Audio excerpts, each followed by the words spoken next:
To quote Haruki Murakami, if you're young and talented, it's like you have wings to fly.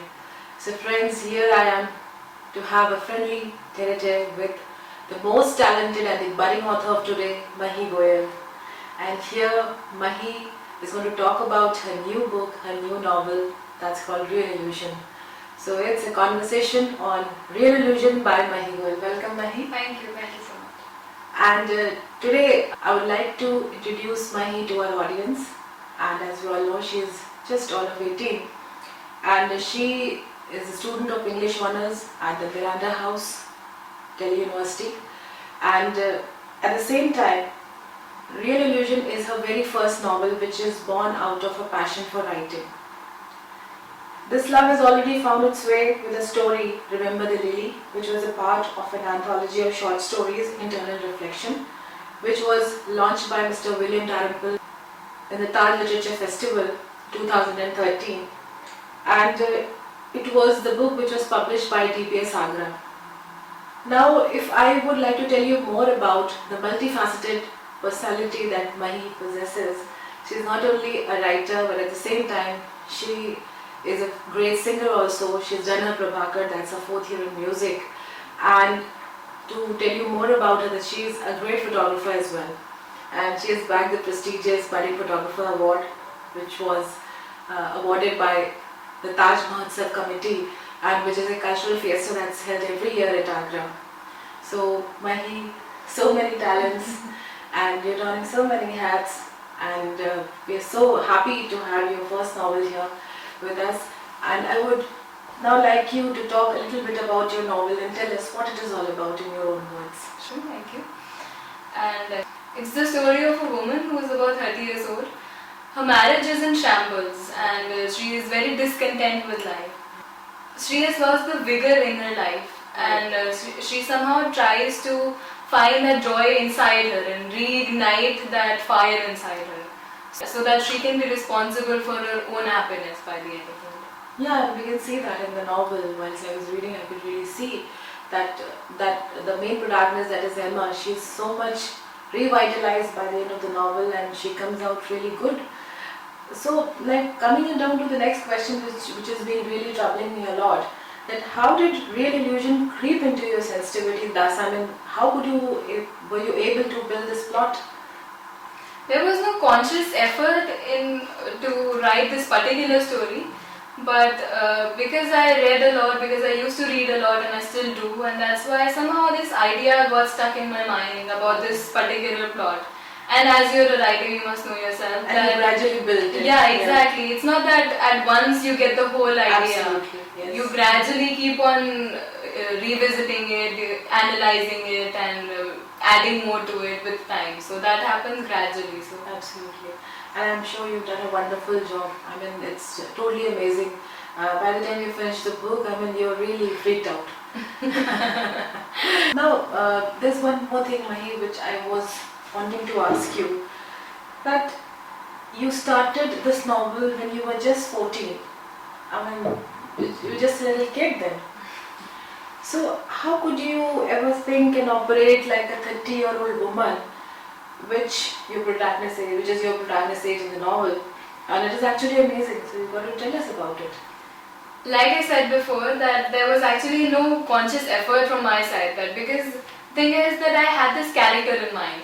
And I did not exactly think about that character as a 30-year-old woman whose complex immaturity or her psyche that I have to get. It was just their character, and I was sure that I had to get the character right, the character that I had in mind, and put myself in her shoes and actually describe her life. Yeah, and whatever her stripes are in, that your book talks about. So it was more of the emphasis on the character rather than the age or the maturity part. Yeah, absolutely, and it happens so many times. Being a writer myself, I know that there have been sad poems also, there have been happy poems. Yeah, it was never more of a challenge or something that I took, that how will I be able to write about a 30-year-old woman. It just came naturally, I suppose. I know, it does. It does. It always happens. See, a dry fallen leaf from the tree can also motivate you like exactly. And teach you a lot about the philosophy of life. And there have been people who've been asking me as well that how can you write such a baby poem, because there are times when something so much so moves you. Yeah. You see some child on the street, then you start, your heart starts bleeding.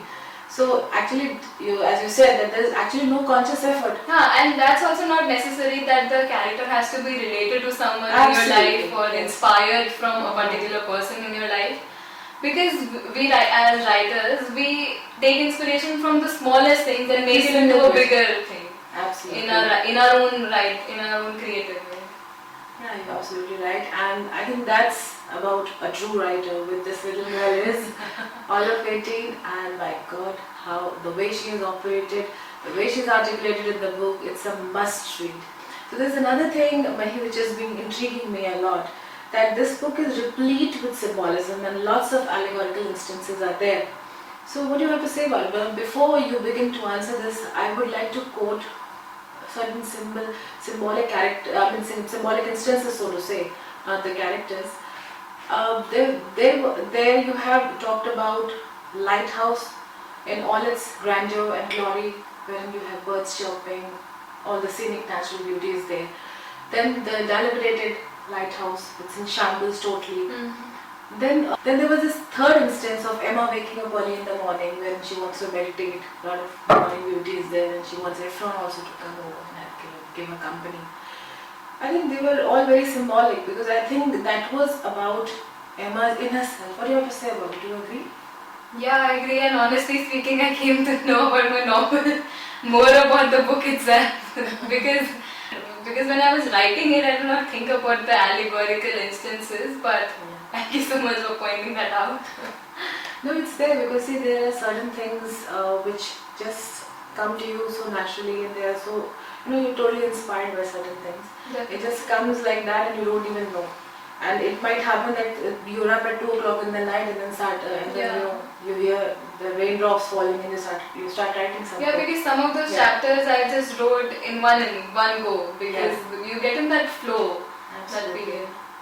Yeah, because when I was reading that, I was so much engrossed into those happenings, those instances that I could see. Because see, there is a lot more to Emma than just taking her name, than just talking about her day-to-day problems. And even though any single woman in this whole society, and because as a matter of fact, this whole world, I want to relate to her so naturally, because you will feel Emma is just out of your own lives. There is much more to Emma than just these normal things. Now the next thing I would like to ask you, Mahi, is that your love for nature is very apparent in the novel, and you have painted pictures when you describe nature. It's absolutely so beautiful. You feel as if that snow is actually falling on you, and you can feel the soft sound of plop plop around you. It's so lovely. So I was wanting to ask you, how far the natural surroundings do you think have a bearing on human psychology? See, we come from nature and we are consumed by nature. So of course, with every one of us, there is a oneness with nature. Maybe we do not realize it. In some people it is latent, or in some people it is outright or very expressive, but the fact is that we are one with nature. Yeah, our mood itself is governed by nature, and our perception of nature changes according to our mood. Like if we are very happy, then we find the rain very joyful. Absolutely. And if we are sad, then the rain is like a sign of devastation. I know. So we are one with nature. Feel that the whole the universe is fine with you. Yeah, as if the universe is conspiring against you or for you, both ways. Absolutely. And this is so true, because we actually cannot survive without nature. And you said a very beautiful thing, that we are born out of nature and then we finally become one with nature. And yes, Mahi, there is a request.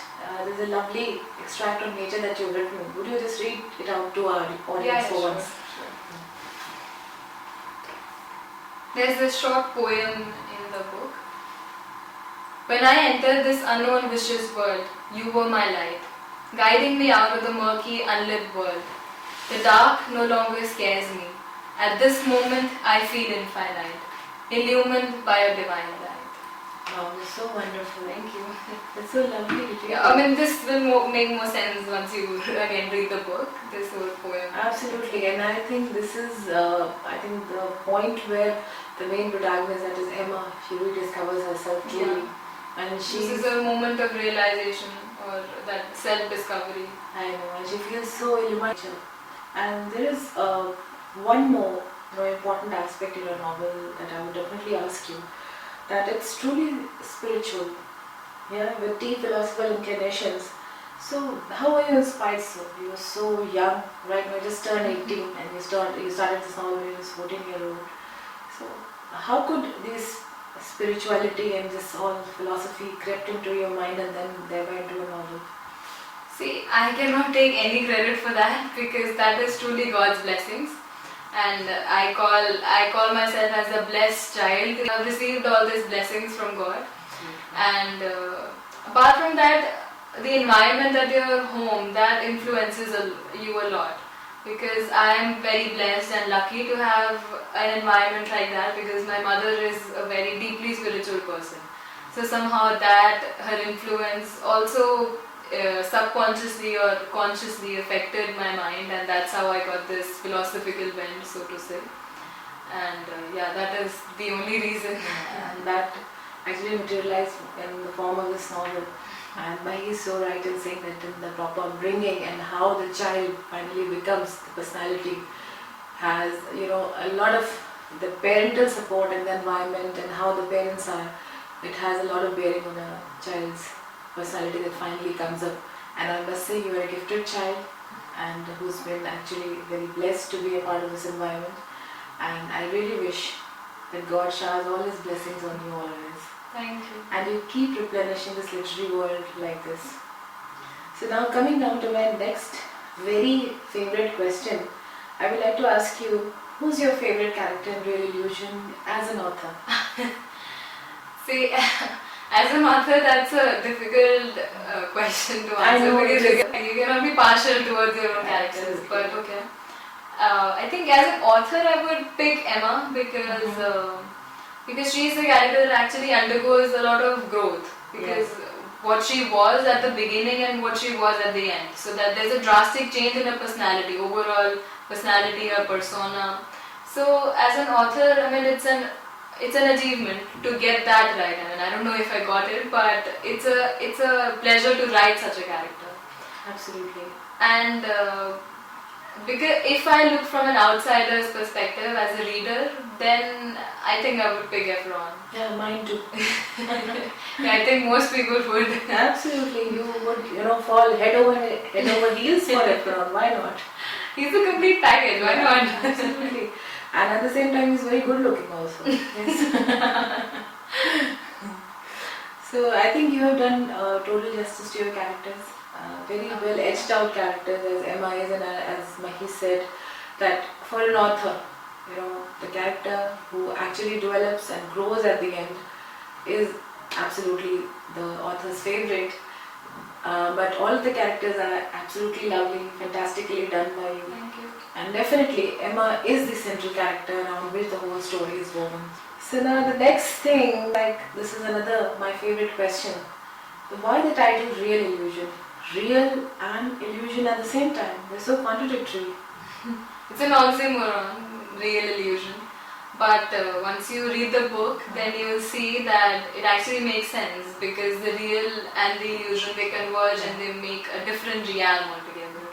And to make that more clear, I'll read this two lines from the book which will explain which will explain how the reality and the illusion, they are both very much present in the book. Emma meets the young and jovial Effron, and a friendship is struck instantly. She becomes more of herself in his company. All the suppressed emotions finally find a way out, leaving her alleviated. Gradually, she becomes bold enough to take her husband's callousness in stride. Amidst laughter and cheers, Effron teaches her the most important lesson of life: love yourself. Lovely. See, I think this is the bestest message that this book could ever give.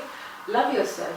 And I must say, I'm just trying to pitch in between, but I'm unable to control myself to say all of this.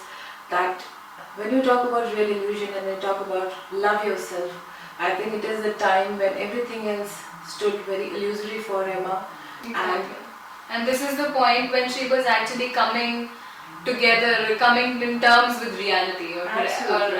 grabbing that hold of reality at that Yeah, and she point. discovers herself and everything else becomes a reality because that was her real self.